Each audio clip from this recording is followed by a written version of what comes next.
Le débat de ce soir s'intitule donc Écologie et emploi, même combat, avec un point d'interrogation. Et c'est vrai que c'est une question qui nous taraudait depuis un moment à Socialter, parce que tout discours écologique un peu ambitieux, un peu radical, se voit opposer de manière systématique un certain nombre de contre-arguments, voire de sarcasmes, qui mettent en avant les impératifs de croissance, de compétitivité et d'emploi, pour dire que l'écologie est un projet de société au mieux idéaliste, au pire suicidaire. D'ailleurs, la campagne présidentielle n'a pas vraiment fait exception à la matière, me semble-t-il. Donc, nous, en nous intéressant à ce sujet, on a fait comme tout bon journaliste, hein, on a commencé à éplucher, à lire des rapports, et on a découvert déjà qu'il y en avait énormément sur la question, très fouillés, très précis, très sérieux, et qu'ensuite, ils étaient tous globalement d'accord pour dire que l'urgence écologique et bataille pour l'emploi ne sont pas antinomiques, bien au contraire. C'est donc de ça dont on va parler ce soir. Donc, à mes côtés pour en discuter, Anna-Léna Rebaud. Donc, toi, tu es chargée de campagne climat et transition juste aux Amis de la Terre, où tu t'occupes de la question des énergies fossiles et de la transition du secteur pétrolier et gazier. Tu as notamment dénoncé le plan de reconversion de la raffinerie de Grand Puy en Seine-et-Marne et le greenwashing de Total, qui, sous couvert de transition énergétique, en profite pour supprimer des emplois et réduire ses investissements. Donc tu as mené un vrai travail d'expertise, de soutien et d'échange avec les salariés de la raffinerie pour proposer un projet alternatif qui est encore en cours d'élaboration, c'est ça, hein, et s'opposer du coup à celui proposé par Total.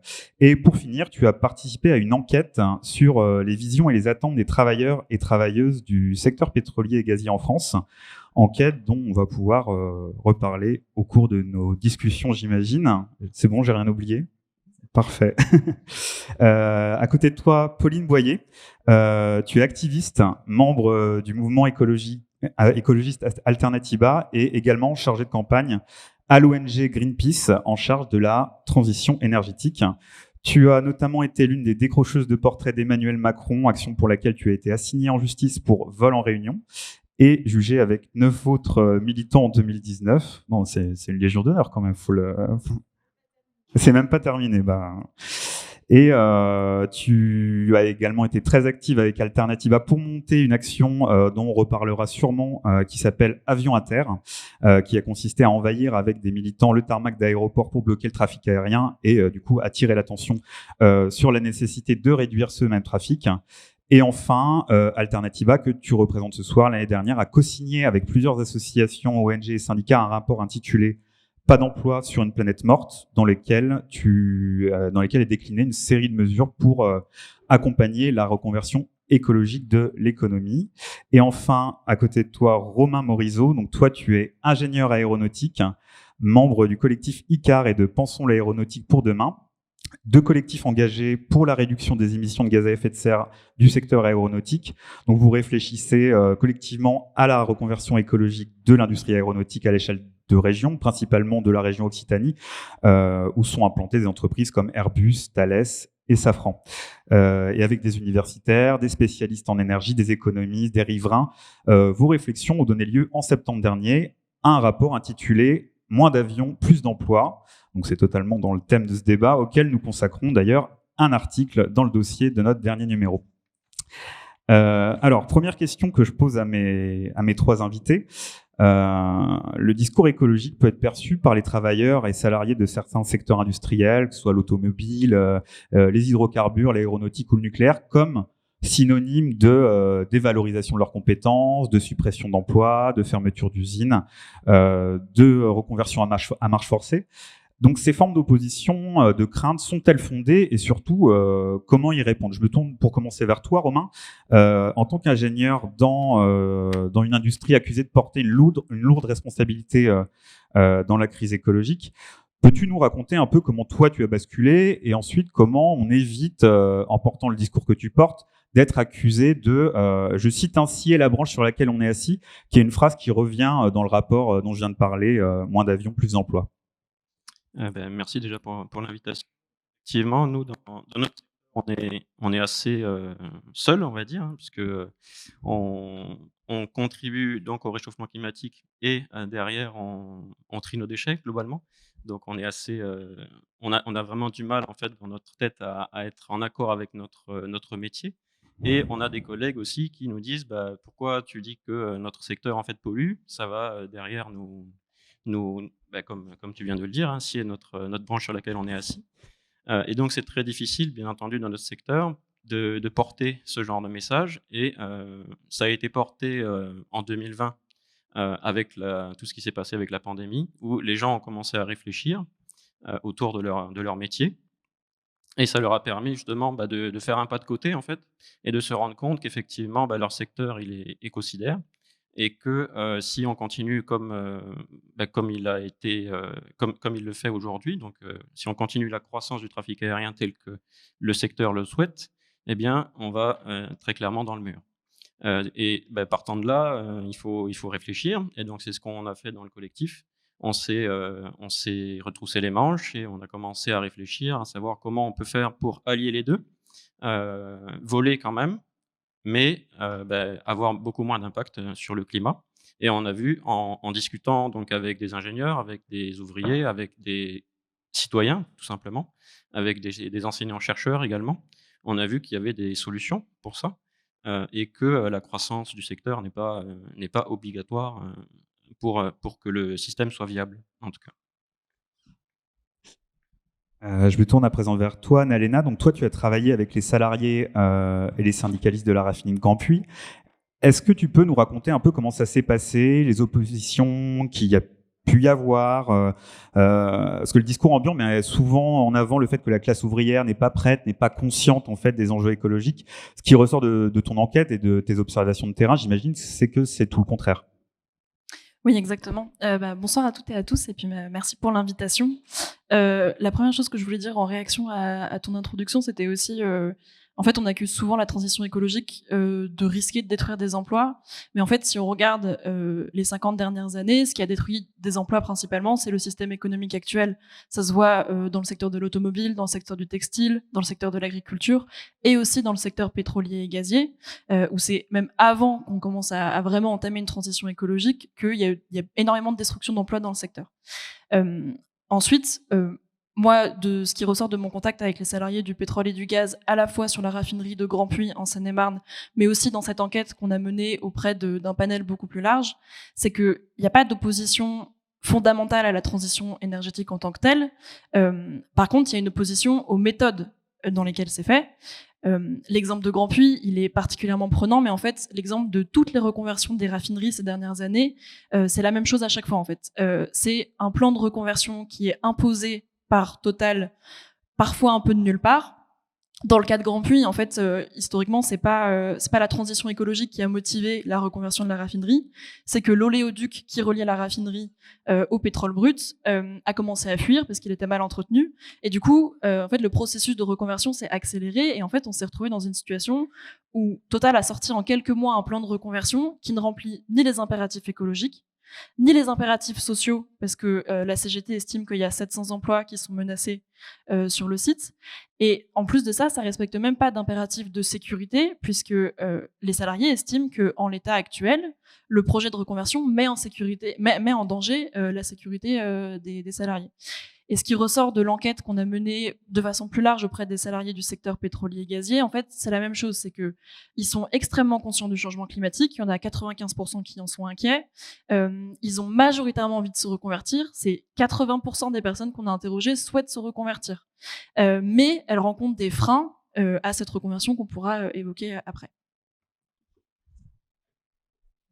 Et ok, de manière plus générale, je me tourne cette fois vers toi, Pauline. Comment favoriser les jonctions entre les mouvements écologistes et les salariés de ces industries? Comment réaliser le fameux slogan « Fin du monde, fin du mois, même combat ». Toi, tu as organisé des actions de blocage. Comment ça se passe vis-à-vis des salariés sur place? J'imagine que c'est toujours un peu compliqué d'arriver, de bloquer un centre commercial, un aéroport, et de se voir opposer peut-être par les salariés sur place des remarques du genre « Qu'est-ce que vous faites? Vous saccagez mon outil de travail ». Comment fait-on face à ça? Alors oui, c'est vrai qu'on a fait plusieurs actions ces dernières années. On a fait des actions, avec avec les gilets jaunes, lors du mouvement des gilets jaunes, où justement on a, participé à énormément de discussions aussi sur, le fait que, voilà, on disait: «Beh non, c'est contre la transition écologique» et cetera, mais en fait pas du tout, c'est toujours la même chose, c'est la manière dont les choses sont faites qui est importante et la manière d'emmener les gens et d'avoir des propositions justes. Et c'est toute la comment ça fait des dizaines d'années que la société civile porte ce message de la transition juste parce que ce n'est pas aux personnes les plus pauvres ou ayant des emplois des personnes qui sont liées à leurs emplois, auxquels on ne propose pas d'alternative, qui vont devoir porter toutes les décisions, le poids de toutes les décisions qui vont être prises. Et donc c'est pour ça qu'on s'est tout de suite rapproché du mouvement des Gilets jaunes pour voir déjà qu'est-ce que c'était, etc. Et on voit bien que ces revendications, elles sont là. Donc ensuite, on avait bloqué avec la République des pollueurs en 2019, 4 tours, donc EDF, Total, la Société Générale et le ministère de la Transition énergétique, où évidemment des employés nous disaient: mais pourquoi vous êtes là? Nous on fait quand même du renouvelable, nous on travaille, on fait tout ce qu'on peut, surtout au ministère de la Transition écologique et solidaire. Et donc c'est des discussions qui sont intéressantes, qui sont à tenir. En 2016, quand on avait bloqué un sommet pétrolier à Pau pendant 3 jours, donc on avait vraiment bloqué les accès. Le dernier jour, ils rentraient par le parking et tout. Et en fait, on a fini l'action en parlant aux conférenciers. Donc le dernier après-midi, on a attendu qu'ils sortent et avec ceux qui voulaient, on a discuté. Il y a 2 personnes qui nous ont dit qu'elles allaient démissionner parce que on a tellement perturbé le truc. Enfin, en fait, c'est là, on arrive, on perturbe, mais on essaye de passer. Enfin, notre mode d'action fait qu'on arrive à passer un message et à enlever le clivage. Tu es un activiste écolo et tu m'empêches de travailler, et toi, tu es un pollueur méchant. Et en fait, on arrive par le blocage non violent à trouver un terrain, un espace. Et quand on a fait l'action le 3 octobre 2019 de blocage des aéroports, on avait appelé à une grande journée d'action sur les aéroports pour revendiquer la nécessité de la réduction du trafic aérien. Donc c'était après le Covid, donc c'est que le trafic ne reprenne pas sa croissance d'avant le Covid. Là, c'est en amont qu'on est allé voir. On a rejoint un réseau qui travaille sur l'aérien, qui était composé déjà de diverses entités, et peut-être Oui, peux aussi nous, préciser. on était là aussi, hein, le collectif Pensons l'aéronautique pour demain était là, et le collectif ICAR également était là. Donc effectivement, on avait fait l'action tous ensemble en fait. Et c'est ça aussi qui permet d'avoir l'approbation de beaucoup plus de personnes beaucoup plus larges que si c'était juste des activistes climat qui étaient là. Et ça permet aussi d'avoir les gens du territoire aussi, il me semble qu'ils étaient là également. Oui, oui, oui. Les gens des collectifs non OT4, qui était donc l'extension du terminal 4 de CDG, qui a été abandonné par le gouvernement, mais on ne sait pas trop encore puisqu'ils ont quand même un projet derrière la tête.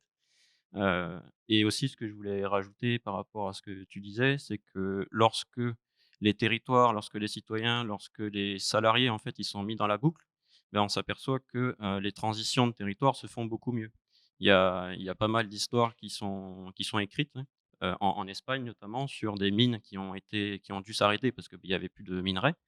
Et en fait, en mettant tout le monde dans la boucle et en ne faisant pas juste venir quelqu'un de l'extérieur qui va dire on va faire les choses comme ça, ça permet d'un coup d'aller beaucoup plus vite et que tout le monde soit d'accord avec ce qui va se passer. Bon, tout n'est pas tout rose, bien sûr, mais c'est un peu comme ça qu'on essaye aussi, nous, de faire les choses. Au lieu d'avoir juste des ingénieurs de l'aéronautique qui vont discuter d'aéronautique, eh bien, on a des citoyens, on a des économistes, on a des riverains d'aéroports qui souffrent de l'aviation, très clairement.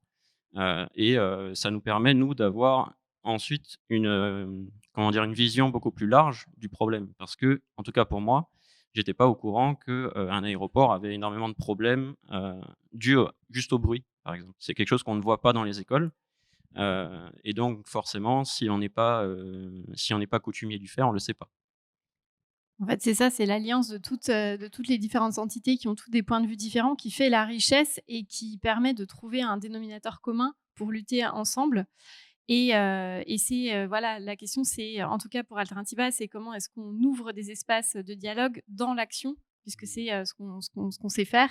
Et on est rentré même en contact avec des syndicats de pilotes d'avions qui sont membres, je crois, du collectif aussi, peut-être. Alors ils sont pas membres parce qu'ils ont encore plus de problèmes que nous, ingénieurs, techniciens, ouvriers, de se faire accepter en fait dans un mouvement écolo. Les pilotes aujourd'hui, ils sont quand même très réticents à en parler publiquement, mais ils en parlent assez facilement en privé. Et donc vous voyez un petit peu l'omerta qu'il y a dans ce secteur, mais c'est pas le seul secteur, hein. Il y a aussi l'automobile, il y a aussi, j'imagine les hydrocarbures également, où, en fait, les salariés, ils ont très peur de parler et puis ils ont très peur aussi de se faire montrer du doigt. On l'a vu, pendant la pandémie puisque, les entreprises ont demandé à leurs salariés: «Est-ce que vous n'avez pas heu, des solutions, en fait, pour se diversifier?» puisque, l'aviation s'était complètement effondrée en 2020. Et donc il y a des salariés, qui ont levé le doigt en disant: «Bah oui, on a des idées, il y a pas de problème. On peut faire ceci, cela». Et en 2021, lorsque, le secteur, s'est un petit peu relevé, eh bien ces personnes-là ont été, en fait, pointées du doigt. On leur a dit: «Bah, globalement, si tu aimes pas ton métier, bah, la porte est ouverte, quoi, globalement». Et c'est dommage. Et du coup, dans les plans alternatifs qui sont un petit peu montés justement par cette richesse d'acteurs et par ces jonctions qui sont finalement assez naturelles, malgré le fait qu'on exacerbe justement certaines oppositions qui finalement n'existent pas tant que ça. Il y a quand même une idée de planification, du coup, de planification de la transition. C'est un mot qu'on a beaucoup entendu au cours de la campagne présidentielle et on a vraiment l'impression que c'est l'outil à privilégier aujourd'hui pour mettre l'appareil productif à l'heure écologique. Donc, je me retourne vers toi, Romain. Que recouvre, selon toi, cette idée de planification et la reconversion d'une région mono-industrielle comme la région Occitanie, la région toulousaine, j'imagine, ne peut pas se faire du jour au lendemain. Il faut l'organiser, il faut la planifier.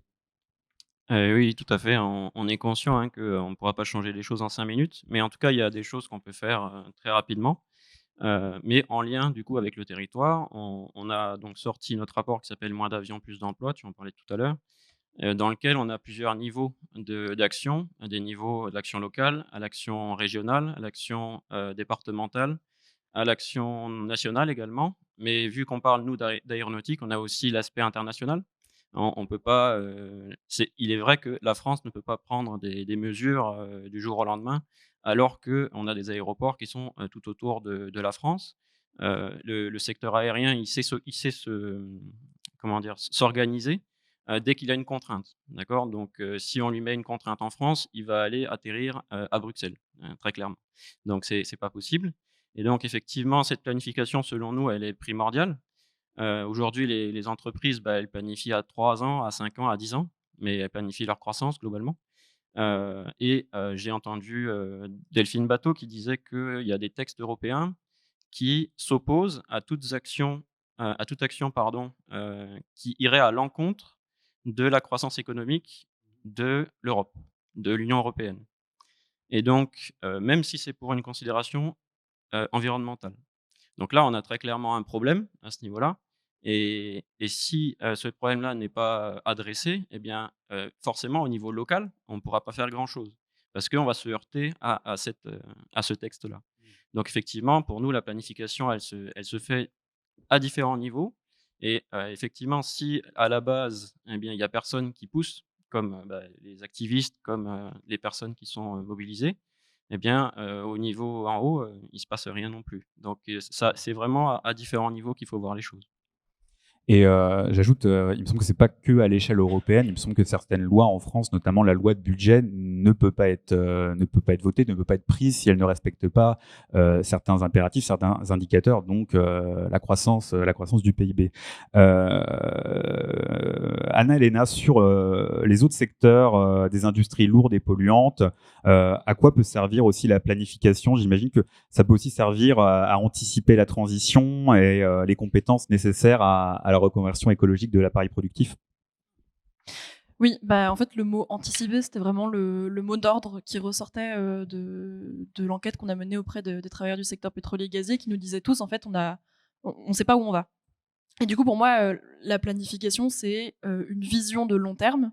Mais planification, ça veut pas dire verticalité, en fait. Ça veut dire, pour moi, c'est une vision de long terme avec une mise en œuvre collective à tous les niveaux. Donc là, on parlait des niveaux régionaux, européens, mais aussi au sein des entreprises, en prenant en compte les salariés, au sein des territoires. Par exemple, la raffinerie de Grand Puy, quand on réfléchit à un plan alternatif, on va prendre en compte quels sont les besoins du territoire, parce que c'est une industrie très intensive en emploi, dans un bassin d'emploi peu dynamique en dehors de cette raffinerie. Et du coup, comment on prend en compte les ressources du territoire pour imaginer un plan alternatif. Et du coup, avec tout ça, j'ai oublié la question de départ. Du coup, il s'agissait de mettre l'accent sur l'anticipation et sur les compétences. Oui. Ça, c'était vraiment ce qui ressortait donc on ne sait pas où on va. On n'a pas de vision de long terme de la transition énergétique et de la transition du secteur pétrolier et gazier. Mais en fait, on n'a même pas de vision des compétences existantes dans ce secteur pétrolier et gazier, qui est un secteur extrêmement hétérogène. Ça va des gens qui vont faire du forage en haute mer, aux gens qui vont faire de l'ingénierie, qui vont aller étudier les secousses sismiques au fond des mers. Enfin, c'est vraiment une myriade de compétences. Et en fait, on n'a nulle part en fait une évaluation de ces compétences-là. Et comme on n'a pas de vision vraiment concrète de où on veut aller, on n'a pas non plus idée des compétences nécessaires au final. Et du coup, on ne peut pas identifier les passerelles entre les compétences existantes et les compétences futures. Donc, on ne peut pas organiser la reconversion des travailleurs qui le souhaitent. Donc, vraiment, le mot anticipation est clé. Et maintenant, je m'adresse à l'activiste Apolline. Comment interpréter l'appropriation de l'idée de planification par Emmanuel Macron, qui souhaite lui aussi en faire un levier d'action écologique? On a le sentiment qu'il y a vraiment deux écoles en termes de planification. Il y a celle qui miserait tout sur le nucléaire et celle qui miserait sur les énergies renouvelables. Voilà, c'est bien de faire une planification, mais il y a déjà les bases avec les objectifs de pourquoi on fait une planification. Bon, déjà, là, la séparation entre la transition énergétique, des ministères pour mener la politique, piloter la politique énergétique, et la territorialisation de l'écologie. Ça déjà, en fait, on cloisonne on cloisonne les compétences, on cloisonne les savoirs, alors qu'il faut faire tout l'inverse, puisque l'écologie doit être complètement transversale. Et que, tu le disais tout à l'heure avec la loi budget, le problème, c'est que l'administration réfléchit en ligne. On a une ligne, un objectif.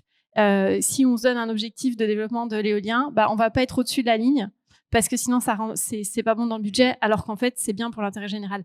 Donc, en fait, on a déjà une méthode de pensée qui est très compliquée et de processus qui est inadapté complètement vraiment à accélérer, on va dire. Et donc, la planification écologique d'Emmanuel Macron, ça fait 5 ans qu'on voit ce que ça donne au niveau de l'écologie.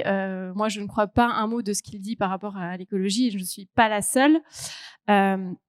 Là, on part au niveau de la transition énergétique sur une planification d'annonce de relance du nucléaire complètement antidémocratiques qui ont été faites par Emmanuel Macron seul avant de mener une consultation publique qui n'a pas encore démarré sur l'énergie, parce que le nucléaire, c'est de l'électricité une mini-part de tout ce qui concerne les questions énergétiques.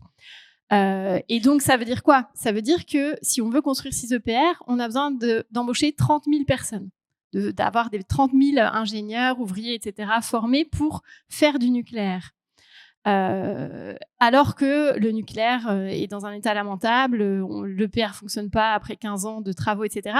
Donc en fait, là, on est en train de se précipiter dans une voie qui n'est pas du tout adaptée à l'urgence écologique et sociale actuelle, puisque du coup, il va y avoir des impacts sociaux énormes si on continue à diriger les gens vers des métiers qui sont des impasses, et parce que ça risque vraiment très fortement de ne pas marcher, alors qu'on a besoin d'énormément de compétences pour développer les énergies renouvelables et bien au-delà, réformer le modèle agricole, etc.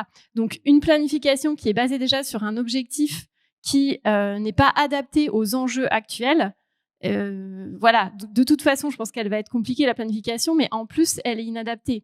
Et du coup, on revient à ici, comment est-ce que nous, on peut faire ensemble pour pousser l'État, pousser au niveau des collectivités et de partout, comme ce que tu disais, pour nous-mêmes prendre en main les choses, parce que à l'heure actuelle, je vois pas comment, on peut pas attendre de l'État qui commence là aujourd'hui à anticiper alors qu'on a 5 ans de bilan catastrophique d'Emmanuel Macron.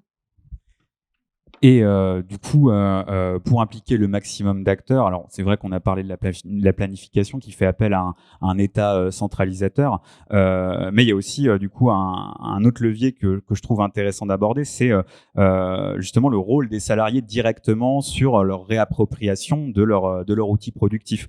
La plupart du temps, c'est quand même des personnes qui savent ce qu'ils fabriquent, qui savent ce qu'ils font, qui savent comment utiliser leur matériel et qui sont capables aussi de réfléchir à ce qu'ils pourraient produire d'autres. Et bon, tu as parlé, Anna-Léna, de la raffinerie en disant que c'était compliqué. Est-ce que, Romain, pour l'aéronautique, ça l'est un peu moins? Je crois que vous avez une myriade de choses à produire avec les compétences des personnes qui travaillent dans l'aéronautique, notamment sur l'aérodynamique, le train, ce genre de choses.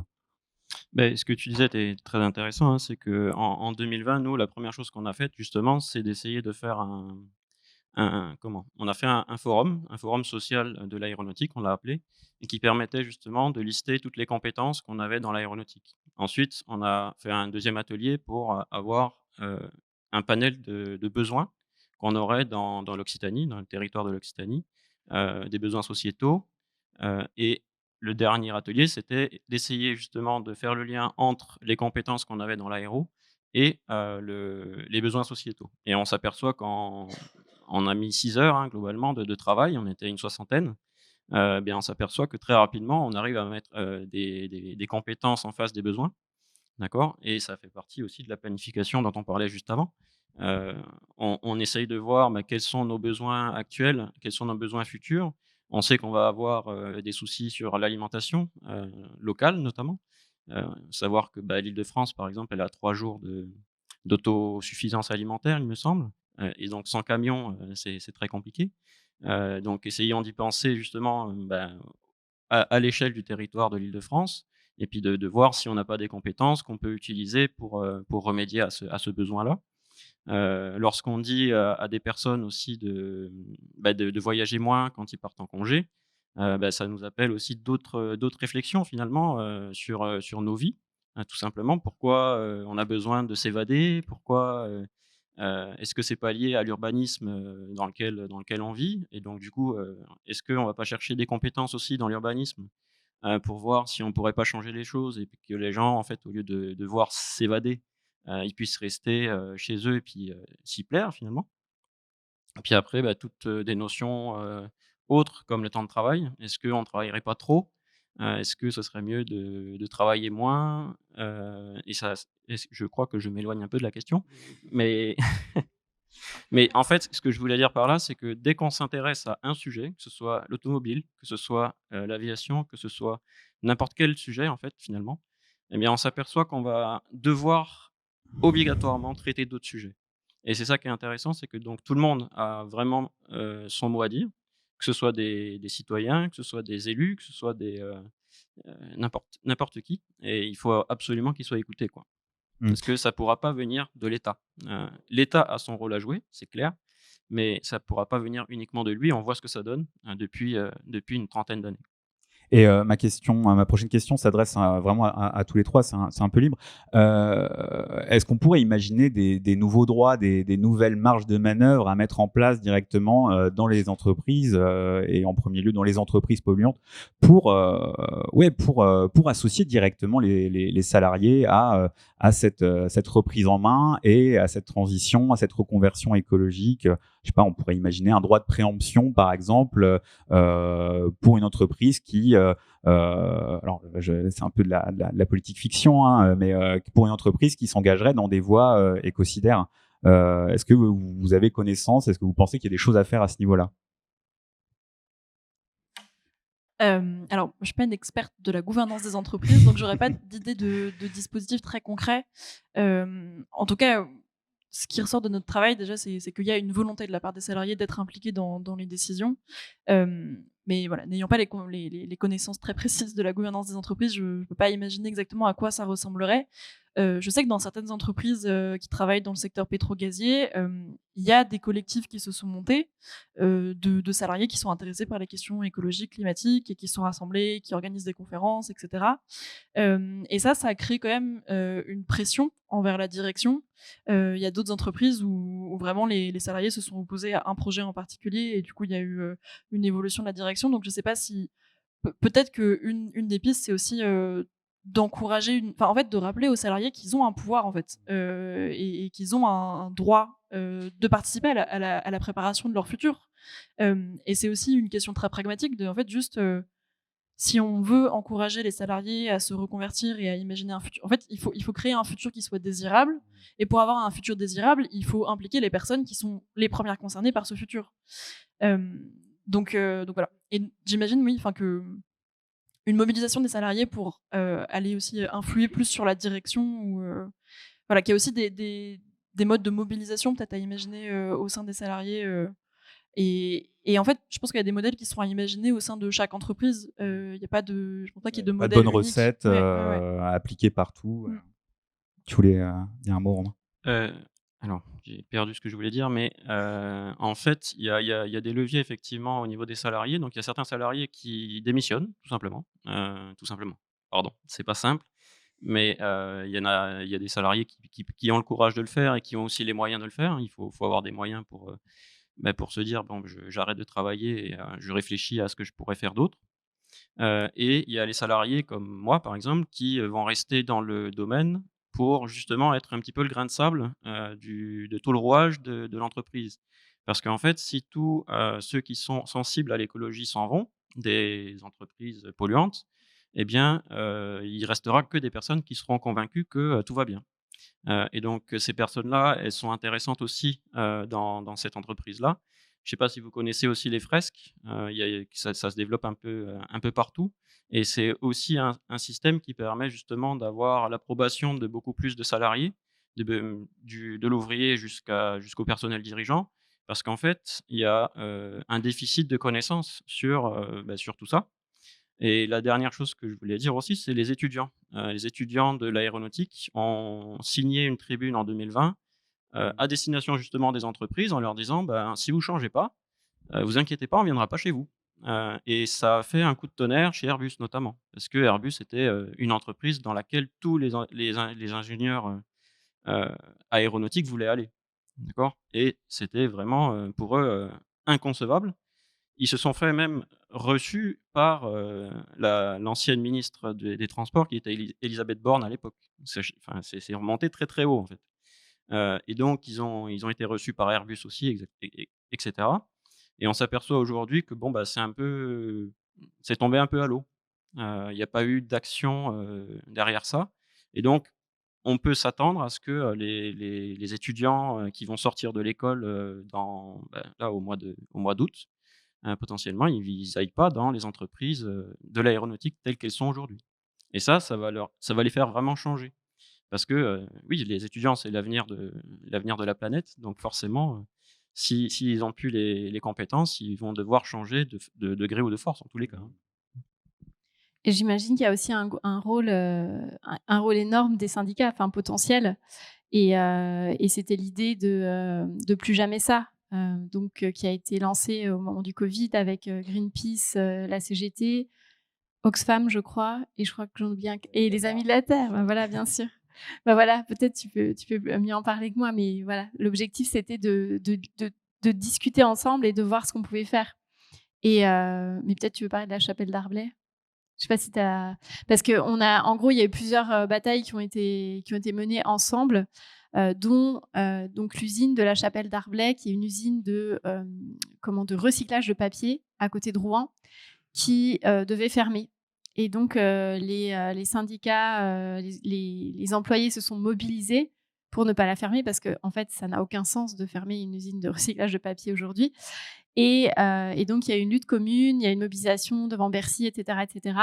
Et ça, en fait, ça permet aussi de voir, En fait, bon là c'est un peu facile parce que le sujet c'est effectivement très lié à l'écologie, donc c'est peut-être un peu facile, mais en tout cas ça permet de créer des liens pour d'autres luttes futures, dont notamment celle de Grand Puy où on voit les Amis de la Terre, Alternativa, la CGT devant la tour de Total à la Défense. Donc ce sont des luttes à mener ensemble pour ensuite se renforcer pour les prochaines, quoi. Et échanger et débattre des idées justement parce que je pense que les syndicats ont énormément d'idées justement typiquement pour la question que tu viens de poser, donc c'est aussi tout l'intérêt d'échanger entre ONG, salariés et syndicats. Et c'est assez intéressant quand même parce que historiquement, la CGT a quand même une histoire assez productiviste et alors je ne sais pas de quand ça date, cette sorte de chamboulement intellectuel, mais du coup, elle s'est mise à vraiment parler avec les mouvements écologistes et vraiment à se poser la question. Parce que j'imagine, vous me dédirez si je me trompe, mais eux aussi se disent que, comme le dit le titre du rapport, pas d'emploi sur une planète morte, et eux aussi ont pris conscience directement que s'ils faisaient rien, c'était droit dans le mur. Et tu voulais ajouter un mot, Romain ? Oui, en fait, les syndicats, ce qu'il y a de bien, c'est que c'est les salariés. Et du coup, si on voit effectivement la CGT qui rajoute pas mal d'écologie dans ces luttes, ça veut bien dire que les salariés sont intéressés par l'écologie. Et c'est vraiment intéressant à ce niveau-là. Effectivement, on n'attendait pas la CGT à ce niveau-là, et c'est très sain en fait qu'elle le soit. Et je pense aussi qu'ils savent très bien que à chaque crise, les premiers qui prennent, c'est les salariés. Donc, les crises Et on l'a vu au écologiques, cours de la pandémie d'ailleurs. Hein, on l'a vu pour pendant la l'aéronautique. pandémie, et on va le voir avec toutes les crises qu'on va se prendre avec les cataclysmes écolos, quoi. Et une autre question que je voulais aborder avec vous, c'est la question de la formation professionnelle. Donc, on a un peu parlé des étudiants. Maintenant, on va parler des salariés, de la formation en continu, leurs compétences. Est-ce qu'elle est aujourd'hui inadaptée aux impératifs écologiques ? Et comment passer d'une logique de spécialisation, donc de compétences rapidement périssables, car immédiatement adaptées aux besoins patronaux, à une autre logique, à une logique de polyvalence et d'emploi durable. Romain, j'imagine que dans les plans alternatifs, les grandes entreprises de l'aéronautique sont assez réticentes quand même, mine de rien, à adopter les préconisations que vous présentez. Et est-ce que c'est parce que le patronat, pour le patronat, l'idée même que les salariés puissent reprendre en main leur outil de travail, s'autonomiser finalement et définir par et pour eux-mêmes la production qui est socialement et écologiquement utile. Est-ce que pour le pouvoir patronal, c'est vraiment un horizon qui est clairement insupportable ? C'est très large comme question, mais déjà sur la partie école et formation, donc oui, nous, dans notre rapport, on met un objectif qui est de créer donc une école, typiquement, de la planification écologique, il me semble. Et on voit quand même que dans les écoles aujourd'hui, que ce soit des écoles de commerce, que ce soit les écoles que moi par exemple l'École nationale de l'aviation civile, l'ISAE Supaéro qui est à Toulouse également, eh bien il y a très récemment mis au programme en fait des programmes sur le vivant, ce qui n'était pas du tout le cas quand moi j'y étais en 2010. 2010-2013, d'accord, donc c'est quand même assez récent, mais ça commence à venir. Donc ça veut dire aussi qu'il y a une demande, et la demande, elle est venue des étudiants, en fait, réellement, puisque ils ne comprenaient pas pourquoi, pendant 3 ans d'un cursus, il n'y avait pas de notion de vivant, pas de notion d'écologie, pas de notion de tout ce qu'on peut voir lorsqu'on est dans ce domaine-là. Et du coup, je ne me souviens plus de l'autre question. Je parlais de l'autonomisation des salariés qui est vue potentiellement par le patronat comme des salariés qui échappent un petit peu aux mains, à leur fonction productive finalement. C'est ce qu'on a vu, hein, c'est que les personnes qui avaient proposé des choses, ensuite, on les montrait un petit peu Tout à du fait. doigt. Et donc effectivement, c'est un problème. Maintenant, avec les syndicats, nous, on appelle, bien sûr tout le monde à se syndiquer puisque c'est comme ça qu'on peut faire changer les choses au sein de son entreprise notamment. Donc c'est vraiment important effectivement qu'ils prennent en main leur, leur force qui est leur force de travail finalement. Et on parlait tout à l'heure d'un potentiel, levier qui pourrait permettre de reprendre le pouvoir là-dessus. C'est, peut-être le droit de retrait, Mmh. qui serait basé sur, le fait que, on ne peut pas continuer la croissance du trafic aérien typiquement. La communauté scientifique, elle est très claire là-dessus. Donc, pourquoi, continuer à vouloir, faire croître le PIB d'Airbus? Et donc, non, moi je vais m'arrêter de travailler parce que là, on a déjà fait trop d'avions pour que ce soit viable, par exemple. Bon, ça va très loin, mais ça peut peut-être, être une piste, en tout cas. Et bon, on a un petit peu parlé, on voit que les lignes bougent, notamment dans les écoles, d'ingénieurs qui ont signé la pétition, qu'on a mentionnée. Et plus largement, on constate quand même, enfin, je ne sais pas si c'est juste une impression, il n'y a pas beaucoup d'études statistiques qui permettent de le prouver, mais on constate que chez les cadres, chez les ingénieurs, il y a une sorte de malaise. Nous, on l'a traité à Socialterre avec un dossier qui s'appelle «Les cadres se rebiffent».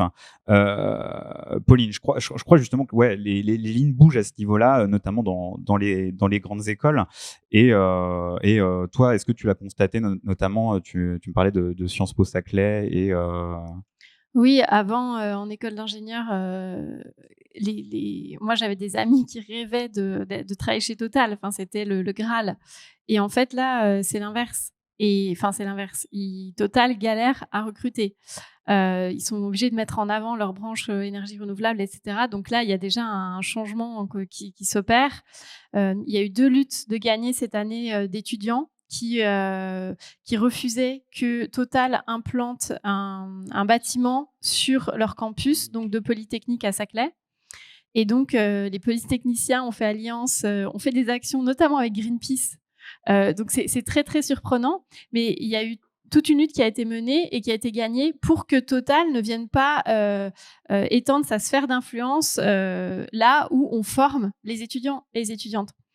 Et Sciences Po Paris a aussi fait rompre un contrat de subvention de Total de Sciences Po. Donc, on voit que les choses, enfin les mentalités évoluent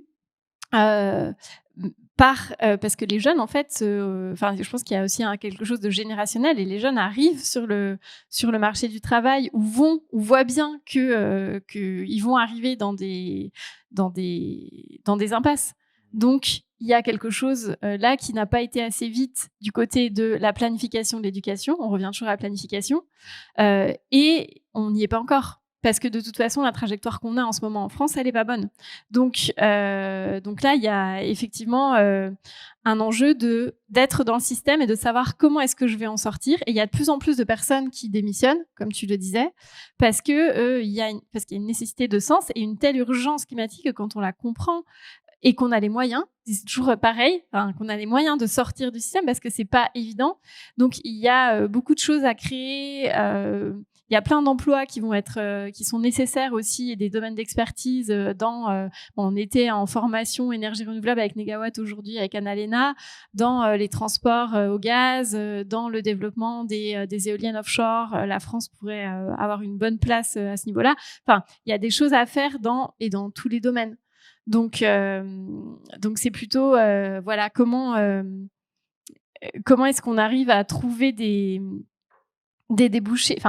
En tout cas, on a beaucoup de choses à inventer. Et en fait, quand on regarde l'avenir qui est possible en faisant face à l'urgence climatique et en mettant en place toutes les alternatives qui existent déjà, parce qu'on a tout pour ça, en fait, ça dessine un avenir très enthousiasmant. Et c'est vraiment ce qu'on a vu aujourd'hui, notamment juste dans le domaine de l'énergie.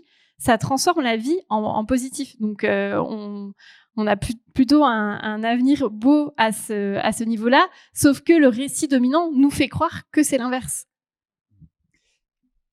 Oui, pardon. Juste sur la question des cadres, et effectivement, enfin, il y a un malaise. Enfin, nous, c'est aussi beaucoup ce qui est ressorti de l'enquête qu'on a menée auprès des salariés du pétrole et du gaz. Beaucoup de cadres qui étaient dans cette incohérence, cette dissonance cognitive, comme ils nous le disaient souvent. Mais c'est aussi ceux qui ont le plus facilement le moyen de se reconvertir. Et je voudrais pas qu'on oublie quand même aussi la question des ouvriers et des employés, parce que nous, c'est vraiment ce qui ressortait de l'enquête. En fait, les cadres étaient très inquiets, mais ils étaient moins inquiets pour leur emploi que les ouvriers. Par contre, ils étaient plus prompts à vouloir se reconvertir que les ouvriers. Aussi parce qu'ils ont les moyens, et en fait, ils nous ont tous dit que ce serait plus facile pour eux d'imaginer une reconversion que pour des ouvriers ultra spécialisés. Et du coup, même s'il y a un malaise chez les cadres qui est de plus en plus documenté, je pense qu'il faut aussi beaucoup s'intéresser aux ouvriers et aux employés. Tout à fait. Je pense aussi du coup, beaucoup moins de mobilité, beaucoup moins de possibilités. Et dans le dossier, vous le découvrirez par vous-même, mais notamment il y a un sociologue qu'on a interviewé qui parle justement. Alors, si ma mémoire est bonne, c'est une usine Renault en Alsace, où il raconte qu'il avait parlé à un intérimaire et que l'intérimaire lui disait c'est pas compliqué en fait, Renault c'est le service militaire de la région. Il avait pas le choix en fait, et souvent les personnes qui travaillent, enfin comme tu le disais pour Grand Puy, c'est vraiment l'exemple, c'est quand même un endroit, une ville où l'activité économique n'est pas non plus très diversifiée. C'est très compliqué pour les ouvriers de se projeter dans d'autres, peut-être dans d'autres métiers, alors qu'un cadre peut très bien s'imaginer. On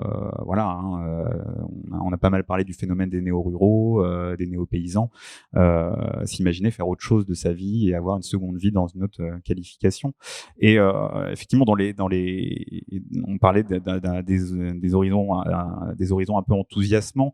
Moi, il y a quelque chose qui m'avait marqué dans le rapport moins d'avions, plus d'emplois, c'est que vous parlez notamment de la polyactivité.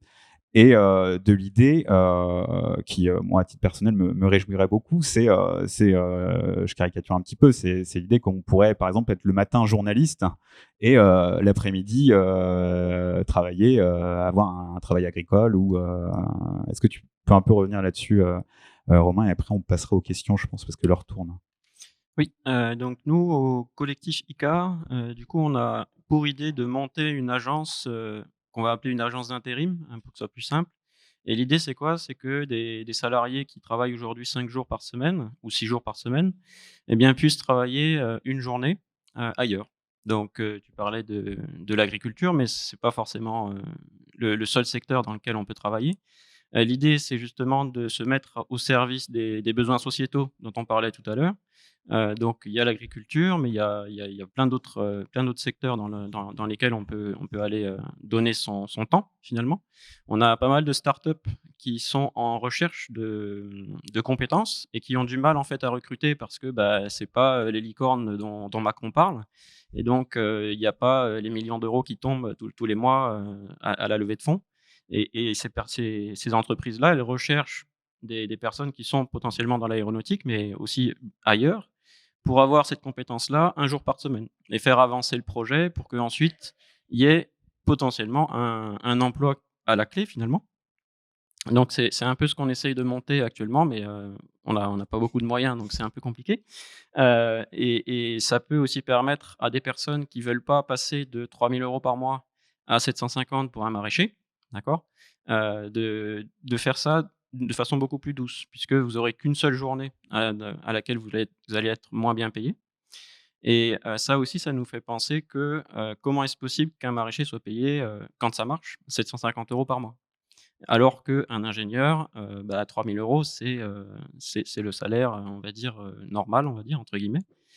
Est-ce que c'est possible dans une société qui va bien, d'avoir ce genre de choses? Et ça ouvre, en fait, tout un panel de questions qui nous arrivent en disant: «Est-ce que la société dans laquelle on est, est-ce qu'elle fonctionne ou est-ce qu'on essaye de la changer?» On a parlé il y a quelques années du revenu universel avec Hamon. Ça peut être effectivement intéressant d'en reparler, justement à ce propos-là, puisque effectivement, c'est difficile de se dire, de passer d'un salaire correct à un salaire déplorable.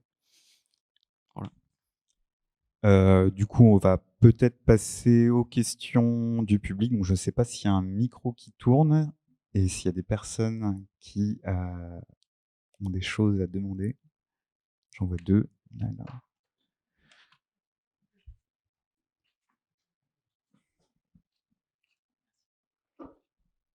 Bonjour, merci pour vos interventions.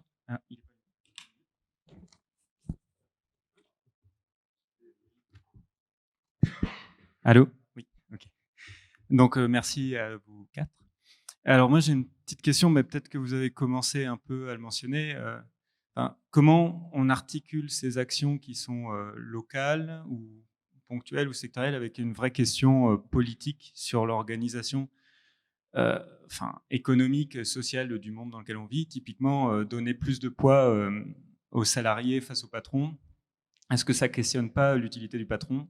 Non, je veux dire, voilà, si les salariés font pression dans l'aéronautique, peut-être que les actionnaires derrière vont prendre peur et s'orienter vers d'autres industries, peut-être même le train, je ne sais pas quoi, mais il y aura toujours des actionnaires derrière qui soumettront les employés du train aux mêmes contraintes de rendement et tout. Enfin, derrière, vous parliez aussi d'un discours dominant. Bon, ce discours dominant, il émane de gens dont l'objectif dans la vie, c'est d'investir de l'argent pour que cet argent crée plus d'argent, s'enrichir, philosophiquement derrière l'intérêt, mais bon, c'est comme ça que ça marche. Et comment on questionne justement, comment on allie vos actions et ces questionnements, je ne sais pas, plus philosophiques ou plus profonds, vraiment sur la répartition des richesses et au contraire l'accaparement des richesses par un petit nombre. Ou est-ce que peut-être finalement on estime que par vos actions, les choses vont changer, ce système va un peu péricliter par lui-même parce que de fait, la finance n'aura plus d'utilité ou va mourir d'elle-même. Enfin, voilà. Parce que tant qu'elle sera encore là, il y aura toujours des gens, et faire de l'argent de manière très individuelle, c'est un peu contre le climat par nature. J'imagine, mais bon, peut-être pas. Je peux commencer à répondre. Alors, est-ce qu'il faut mettre... Est-ce qu'il faut remettre en cause le système économique libéral actuel? Oui, c'est clair. On est dans le questionnement de, oui, quelle est la théorie du changement, par quel bout on le prend. Je pense que personne n'a la réponse à cette question et que on essaye un peu par tous les moyens de faire changer, de paradigme. C'est vraiment ça à l'heure actuelle dont on a besoin. C'est repenser toute la société, toute son organisation et son fonctionnement. Et dont la gouvernance, je pense même au système politique français, aux gouvernances dans les entreprises, il y a beaucoup de coopératives, de SCOP, etc., qui se créent avec justement des systèmes beaucoup plus vertueux. Et je pense que la réponse, c'est un peu un mélange de tout ça. Et ce que je voulais dire aussi, c'est... Ça répond en partie aussi quand on dit donc quand on est cadre, on peut plus facilement partir. Mais en fait, l'objectif, c'est pas que les cadres partent à la campagne faire leur pain. En fait, l'objectif, c'est qu'on ait une société égalitaire, inclusive, où tout le monde peut vivre de manière digne et ne pas être enfermé dans un emploi. Et c'est là où on aboutit au changement de système. Donc, on a la solidarité et l'action collective est fondamentale pour entraîner un changement de paradigme. Et plus on sera conscient et consciente, plus on passera à l'action, plus il y aura des personnes qui vont passer à l'action dans leur rayonnement d'action, comme le fait Romain, comme on le fait toutes et tous à notre échelle, plus on va pouvoir entraîner des changements et contraindre le système à changer. Donc, voilà, j'ai pas la réponse à ta question, j'ai juste plein de propositions qui existent, mais c'est sûr que on peut pas attendre que le changement vienne des dirigeants politiques. On voit bien que là, on va être coincé encore dans les 5 prochaines années dans ce même paradigme. Donc c'est à nous de faire du mieux qu'on peut et de s'organiser du mieux qu'on peut dans toutes les coalitions, les organisations, etc. différentes.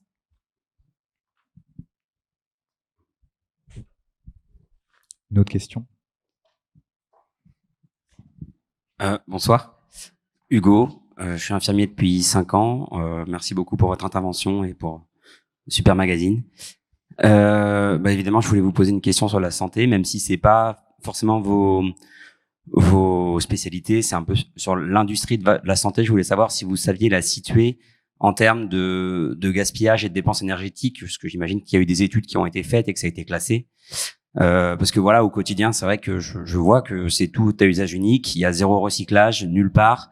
Il y a un label vert, clinique verte qui existe. Je crois qu'il y a 2 cliniques en France qui ont ça. Donc c'est un peu ridicule.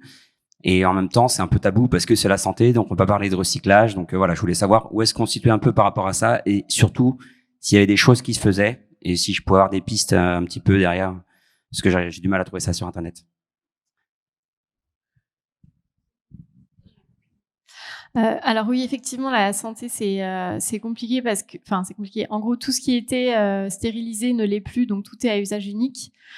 Franchement, je connais quelques personnes dans le domaine de la santé, mais aucune, et dont des militantes d'ailleurs, qui bataillent, mais vraiment à très petite échelle. Donc, je pense que j'ai pas de réponse à ta question. Et je peux te donner son contact si tu veux à la fin. Mais ça fait partie du même problème où en fait on n'est pas dans une action systémique étatique et alors que en fait on devrait tout généraliser. Donc on est très loin de ça. Après, j'ai envie de dire que si c'est le dernier domaine, parce que la santé, c'est quand même... Si on regarde l'énergie et qu'on se dit, comment est-ce qu'on veut la distribuer en France, etc. La santé, c'est peut-être le dernier domaine dans lequel on veut toucher des trucs, je sais pas. Mais en vrai, on a besoin de tout faire en même temps. Donc, voilà. Et moi, je vous invite à créer un collectif ICAR de la santé. Parce que ça va venir de vous, hein. Faut pas se leurrer, hein. Ça va pas venir d'Orpea, hein. Donc très clairement, si les personnes qui y travaillent n'y pensent pas, ça bougera pas. Je crois savoir que le Shift Project a fait un rapport sur l'impact de la santé sur le climat. Enfin, l'impact de la santé, du système de santé, pardon, sur le climat. Et il me semble que c'est les premiers à l'avoir fait. Donc, j'imagine que leur rapport, il est sur leur site. Et de notre côté aviation, on parle pas mal de l'impact sur le climat des Canadair. On se dit que est-ce que finalement, c'est pas rajouter du feu sur le feu qui existe, quoi. De prendre des avions, des gros porteurs, hein, pour éteindre des feux. Après, les Américains, ils laissent brûler, hein. Je ne sais pas si vous aviez déjà vu ça, mais ils n'ont pas du tout la même politique par rapport au feu que les Français. Peut-être qu'on va y venir, parce que le kérosène, ça pollue aussi, quoi. Et sur le système de santé, en fait, on peut aussi prendre la question à l'envers. Au lieu de se demander l'impact climatique du système de santé, on peut aussi se demander l'impact du changement climatique sur le système de santé, parce qu'on sait qu'il va y avoir des grosses conséquences sur la santé. J'ai pas connaissance en détail, par exemple, au niveau français, mais on sait que le changement climatique risque de favoriser les épidémies, la résurgence de nouvelles maladies, etc. Donc il y a aussi cette question-là à se poser. Mais je rejoins complètement Pauline aussi sur... en termes d'impact climatique, en France, les émissions de gaz à effet de serre, c'est le transport, l'agriculture, le logement. Je pense qu'une fois qu'on se sera vraiment attaqué à ces émissions-là, si on en est à se poser la question des émissions de gaz à effet de serre du système de santé, on aura déjà avancé on aura déjà parcouru un grand chemin, même si effectivement, en fait, tout est lié et du coup, tout doit être pensé ensemble et c'est toutes les difficultés du problème. Et juste une dernière chose, il y en a certains qui essayent justement de traiter les impacts de la santé, du système de santé sur le climat, en disant si les personnes mangent mieux, si les personnes bougent plus, si les personnes sont mieux logées, eh bien, elles auront besoin de beaucoup moins de soins. Et donc derrière, vous avez une boucle de rétroaction positive au niveau des émissions globales. Et peut-être que c'est comme ça qu'il faut le voir aussi. Mais en tout cas, je rejoins Romain, créer un collectif, parce que peu importe la raison pour laquelle on le crée, on va toujours beaucoup plus loin que ça. Et ça, c'est fondamental.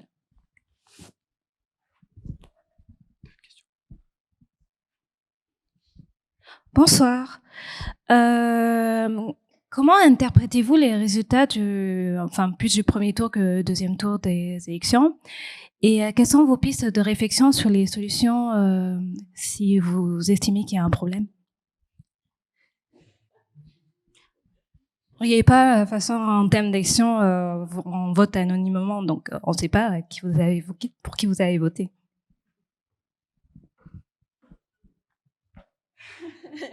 Qui veut commencer à répondre? Comment on interprète les résultats du premier et du second tour? C'est toujours un peu compliqué parce que comme on est, en fait, on se prononce pas sur les partis politiques en tant que tels, donc il y a toujours aussi. Après, moi, je peux parler de notre interprétation du résultat du second tour et de la réélection d'Emmanuel Macron après un bilan de son premier quinquennat en termes climatiques et sociaux qui est catastrophique. Donc nous, ça nous pose beaucoup de questions pour l'avenir. Mais aussi, on peut quand même parler des résultats du premier tour. Il y a quand même une progression des idées écologiques et sociales dans les résultats du premier tour, mais on voit aussi une énorme fracturation de la société. Et en fait, on voit tous les impacts de la politique qui a été menée pas seulement pendant le dernier quinquennat, mais en fait depuis plusieurs années, en termes de politique économique et sociale, qui ont créé en fait des inégalités monstres, et aussi, vraiment la montée des idées d'extrême droite est quelque chose d'extrêmement inquiétant, à la fois pour les libertés civiles, associatives, pour la lutte contre le racisme, contre le sexisme, contre l'homophobie, et pour la lutte contre le changement climatique. Donc, mais c'est avec des racines extrêmement profondes auxquelles il faut aussi s'attaquer. Mais en fait, pour nous, tout ça, c'est les faces d'un même problème. En fait, la racine la racine du changement climatique, des inégalités sociales, du racisme, du sexisme. En fait, tout ça a la même racine. Et c'est pour ça qu'on veut s'attaquer au système en profondeur. Et c'est là aussi où c'est important d'allier les questions écologiques et sociales. C'est parce qu'en fait, on peut pas traiter les problèmes isolément. C'est aussi, donc là, on parle des liens entre emploi et écologie.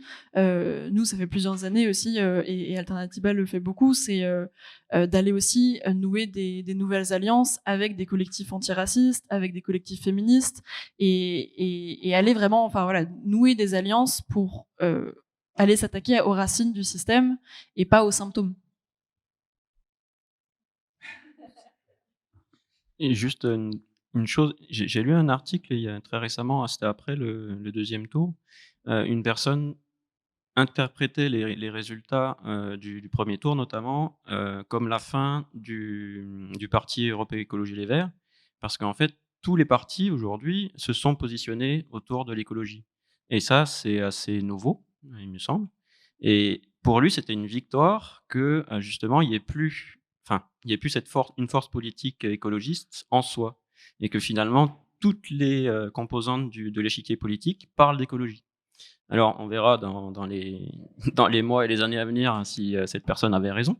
Mais en tout cas, j'ai trouvé son point de vue intéressant finalement, parce qu'effectivement, tout le monde en parle. Et vu que tout le monde en parle, même les personnes qui sont pas du tout dans le bain comme nous, vont en entendre parler, et donc peut-être faire des recherches. Et dès qu'on fait des recherches, de toute façon, après, on a du mal à s'en sortir. Je ne sais pas si c'est votre cas, mais c'est compliqué.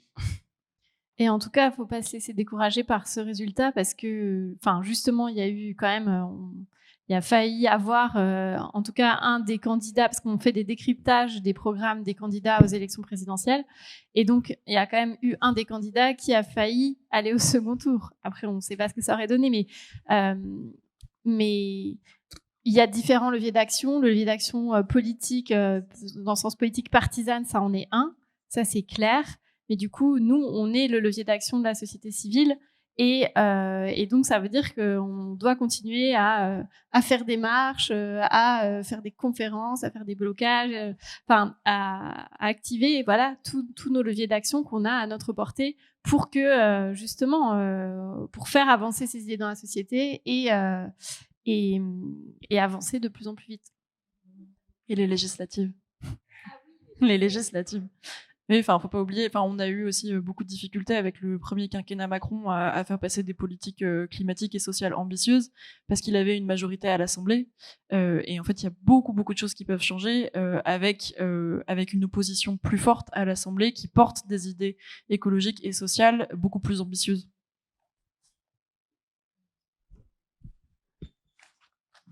Alors, il y a un bras qui se lève juste devant, derrière, et ok. Bonsoir. J'ai entendu parler d'un dispositif de transition collective qui consiste en fait pour l'État à financer 2 ans de chômage pour les salariés d'une entreprise dès lors que cette entreprise souhaite se repositionner complètement. Est-ce que vous avez... alors, j'ai aussi su que, a priori, ce dispositif avait peu de succès. Est-ce que vous avez un petit peu enquêté là-dessus? Est-ce que vous savez pourquoi? Est-ce que vous savez éventuellement comment le promouvoir? Parce que c'est quand même le signe que l'État accepte l'idée qu'il y a des activités qui doivent se reconvertir et que c'est à la société globalement de soutenir ce mouvement financièrement. Alors, je vous invite à lire une excellente note du réseau Action Climat, qui a justement étudié les dispositifs de reconversion qui existent. Je ne veux pas balancer, mais l'auteur est présente dans la salle. Et du coup, tu pourras compléter peut-être après pendant les discussions derrière. Mais moi, ce que j'ai retenu de cette note du réseau Action Climat, c'est que les dispositifs qui existent actuellement, c'est soit des dispositifs individuels, soit des dispositifs en cas de fermeture de l'entreprise. Et du coup, en fait, on arrive déjà à la fin du système, sauf si transition collective, c'est autre chose, Céleste. Mais en tout cas, il me semble que transition collective, c'est quelque chose qui est en cours d'expérimentation aussi. Mais en tout cas, c'est une vraie question de quel dispositif existe pour la reconversion et la transition. Et à ce jour, à ma connaissance, il n'y a pas en fait, il n'y a pas vraiment de dispositif qui arrive en réflexion en amont. Pas pour la fermeture de l'entreprise et la reconversion des salariés, mais aussi un dispositif de transition de l'entreprise en tant que telle, d'un dispositif, d'un secteur à un autre.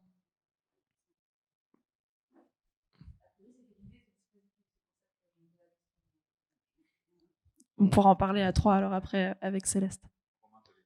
Oui, il y a certains salariés de l'aéro qui ont essayé justement ce genre de dispositif. Ils sont très limités. Ça va dépendre un petit peu de votre statut. Est-ce que vous êtes ouvrier? Est-ce que vous êtes technicien? Est-ce que vous êtes ingénieur?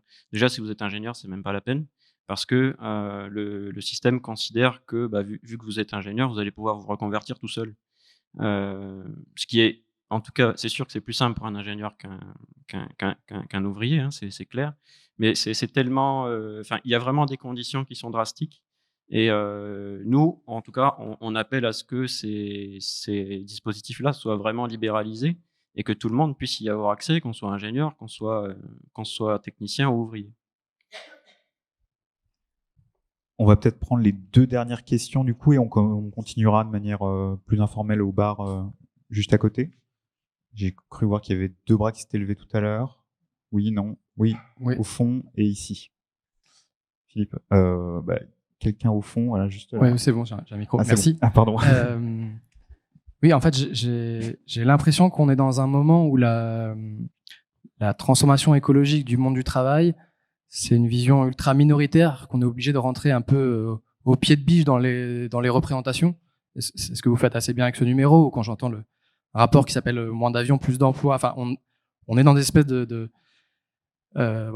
pousser des paradoxes pour essayer d'inverser les préjugés sur ce domaine-là. Mais comment on fait pour passer à l'étape d'après, à culturellement, à répandre cette vision, à massifier parce que je sais pas si on est beaucoup d'ouvriers de l'industrie aujourd'hui présents dans cette salle du 11e arrondissement, mais pour repartir des résultats électoraux, quand on regarde la sociologie du vote, elle est assez inquiétante aussi. Comment on fait pour pas perdre cette bataille-là et pas parler qu'entre nous? Sans doute que c'est nécessaire en ce moment d'être dans une étape de projection, tout le travail qui est fait par Negawatt, par des gens comme vous, de modèles, de conception, de créer de l'imaginaire positif, c'est hyper important. Mais comment on fait pour que des gens, que les ouvriers de l'industrie, clairement ceux à qui on parle, qu'on voudrait parler, s'approprient ces modèles-là, s'approprient cette pensée et réfléchissent un peu autrement, quoi. Voilà. Question piège, hein, désolé. Mais... Ben, en tout cas, on partage, hein. Enfin, moi, en tout cas, je partage ce que vous dites. On a vraiment du mal à se diversifier, à avoir des ouvriers qui viennent travailler au collectif, par exemple. Même si on est en contact et que de loin en loin, on les voit. Mais c'est un sérieux problème chez nous. On ne sait pas comment faire pour que le mouvement, en fait, il fasse tache d'huile, hein, très clairement. On appelle tous les salariés de tous les domaines à faire comme nous et à monter des collectifs dans leurs entreprises, dans leur secteur.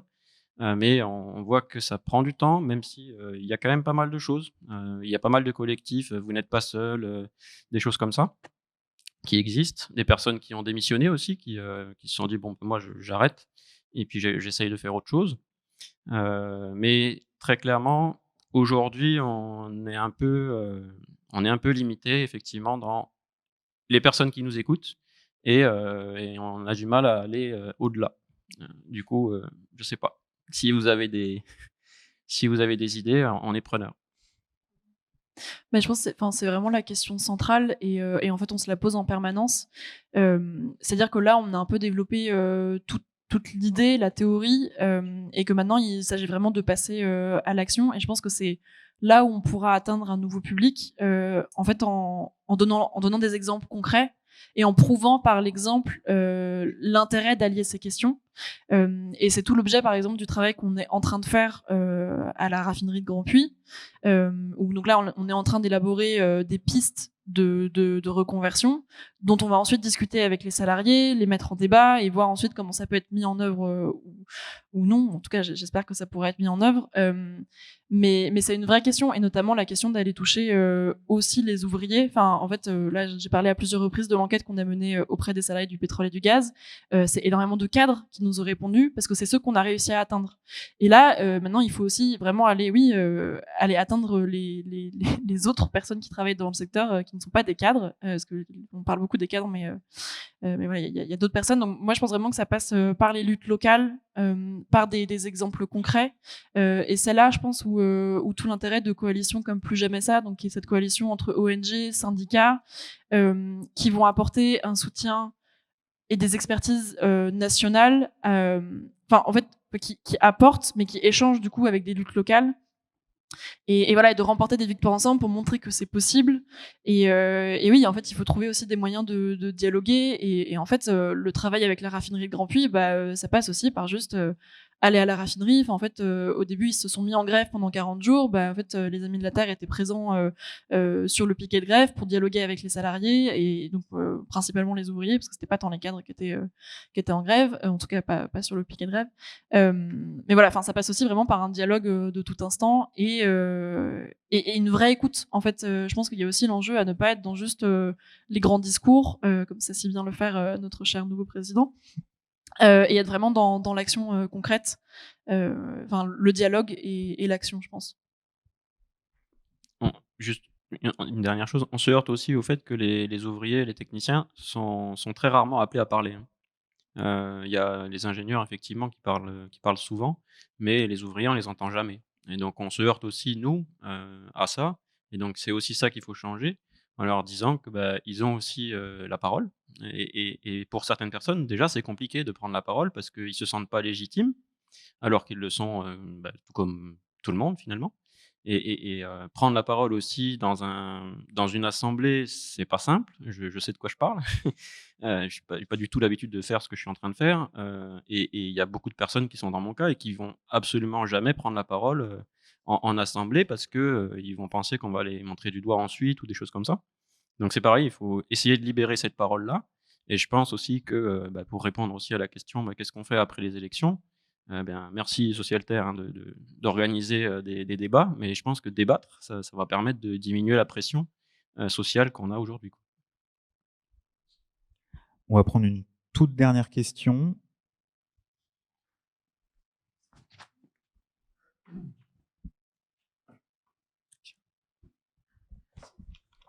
Allô. Ok.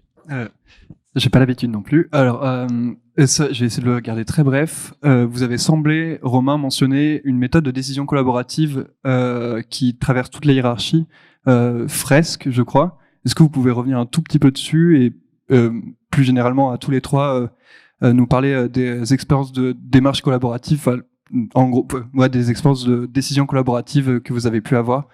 Quels étaient les freins et comment le faire accepter au patronat aussi, en fait, parce que ces méthodes-là, j'imagine qu'il faut à un moment que les patrons soient d'accord pour qu'elles soient appliquées. Voilà.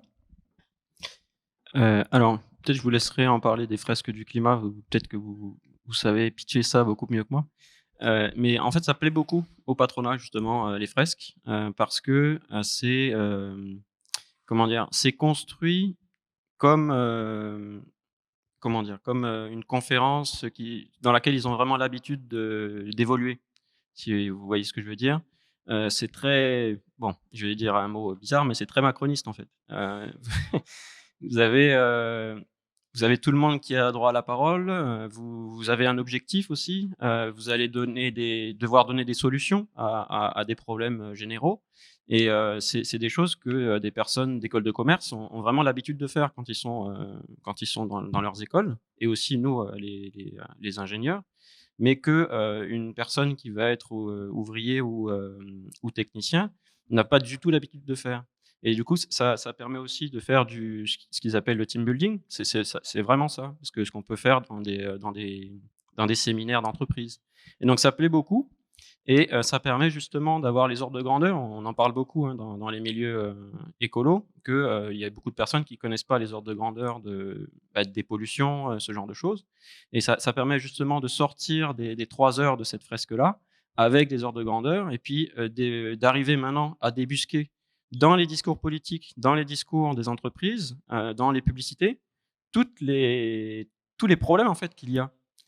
Et c'est intéressant du coup ensuite de pouvoir décrypter tout ça et de se dire bah non, là il me prend pour un con globalement, parce que je sais que dans la fresque, très clairement l'aviation, son impact sur le climat il est beaucoup plus élevé que ce qu'on me dit, ce que Air France dit.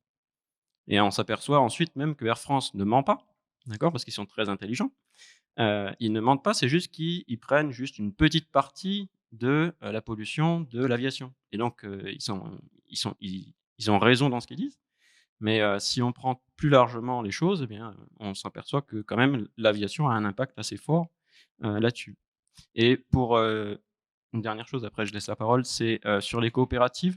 Je pense qu'il y a vraiment quelque chose à faire, tu en parlais tout à l'heure, sur ce qui se passe dans ces coopératives-là, avec différents collèges, des collèges de salariés, des collèges d'élus, des collèges qui représentent l'État et des collèges de citoyens. Et donc, tout le monde a droit à la parole et chaque personne a une voix. Et ça change tout. Si vous avez une action, vous avez une voix. Si vous en avez 10 000, vous en avez une voix. Ça change vraiment tout dans le discours de l'entreprise. Et on en revient peut-être à votre question de tout à l'heure. Ça peut effectivement changer les choses. Et dans un CA, finalement, il y en a des personnes qui vont dire on va essayer d'avoir plus de croissance. Mais si 90 autres ils disent non, c'est non.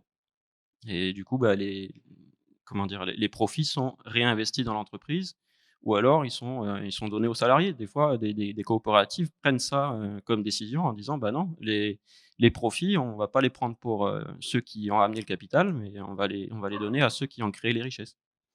C'est des choses qui sont possibles. Et nous, dans Alternativa, on a un peu une méthode d'animation qui nous caractérise, très disciplinée, plutôt pour l'animation des réunions et justement la distribution de la parole.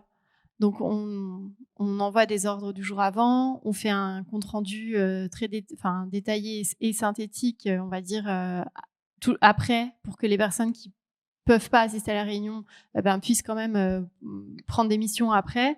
Et on a une personne qui anime la réunion, les gens lèvent la parole avant de parler, et quand une personne parle, les gens l'écoutent. On ne peut pas parler en même temps. Et donc ça permet aux personnes qui n'osent pas parler ou qui n'ont pas l'habitude d'être dans une situation confortable, entre guillemets, parce qu'on ne va pas lui couper la parole et qu'on va l'écouter jusqu'au bout.